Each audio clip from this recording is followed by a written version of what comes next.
Yeah, nah, she's definitely broken. Dealing with some pretty extensive cracking here. What about our LCD? And okay.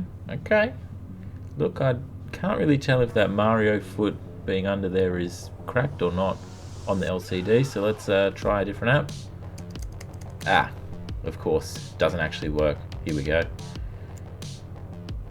Alright, so the LCD looks mint. Surprising, I didn't expect that. So obviously we're going to have to do the digitizer itself, so let's get this bad boy open. I'm going to start from behind. As it's a Nintendo console, you are definitely going to need your tri-wing screwdriver, like pretty much virtually every other Nintendo console. We need to remove those little black stickers. Some of them already have been. We will first, however, use our little Phillips to get rid of the battery cover and remove the battery in one fell swoop. Easy. There it is, tri-wing. Let's go.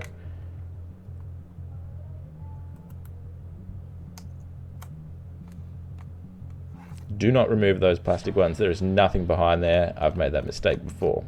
So we're looking at about 10 screws here to get this back cover off. Once they're off, the whole thing should just lift up nice and easily. Do not attempt to yank it off. There is a cable holding that cover to the board. There it is there. That happens all the time on these Nintendo consoles. Disconnect that and we are in the guts of it. Beautiful. We need to disconnect all the ribbons, all the connectors, because we need to get these boards out of the way to get to that LCD assembly with the digitizer stuck to it. It's all pretty stock standard cable removal, disassembly at the moment. Try not to be rough with these clasps or anything. You do not want to damage them. Pop that little board off. Now these ribbons are for the screen itself. Scary. Very scary.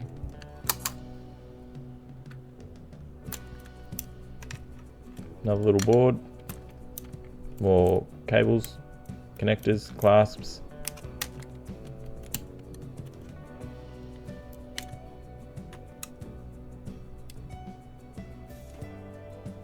And then 4 screws holding that board in. Look at that. It's out of the way. Looks pretty good. Don't see any damage on that.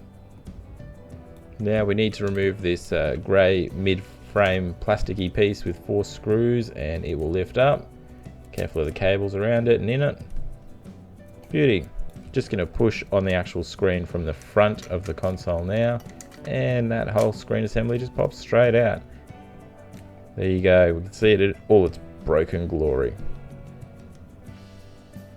So we're going to have to remove that digitizer from the screen without damaging it. I find it easiest using this little pry tool here, so if you don't have one, links in the description below, you can find one. Just put it in enough to cut the adhesive between the digitizer and the LCD. You don't want to shove it all the way in and get that metal blade touching the LCD. You will ruin it. And once that's all done, it'll start to lift off nice and easily. You can see some shattered glass dust there. Hopefully that's not going to cause us any issues and will clean off nicely. Yeah, there it is there. Sparkly, shimmery. Got a little bit of adhesive left over, so a little bit of IPA on a rag. Rub it, and give it a blowy. And after the blowy, give it another little rub. And another blowy. And another rub. So here's our brand new digitizer. Pretty cheap. I do have an affiliate link in the description below if you need one. Another blowy for good luck.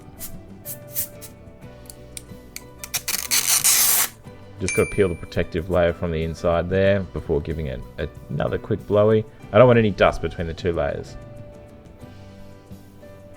Make sure the bottom edges are lined up and your 2 brown bits face the same way. Now we do need that little black bezel piece off that, so once again with the pry tool, go around the edge and it will come off nice and easily. We will be missing the adhesive off of those, so we'll get the double-sided tape out and fix that up.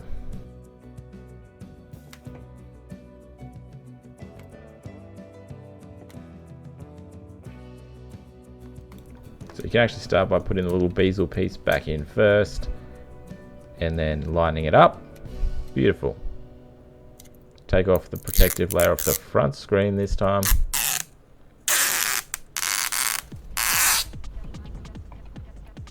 And line the screen up and drop it in, being very careful of all the cables on the outside. You don't want them to get underneath and stuck and in the way and stuck, because that would be bad and stuck.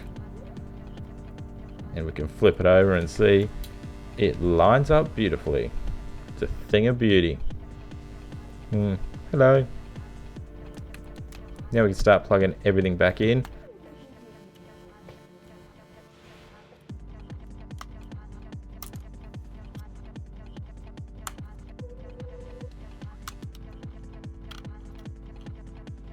Just putting the last cable back in now that holds the board to the shell, and we can dump that back piece of the shell back on too.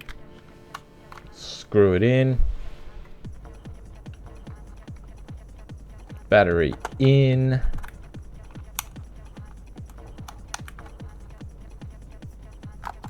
Battery cover on.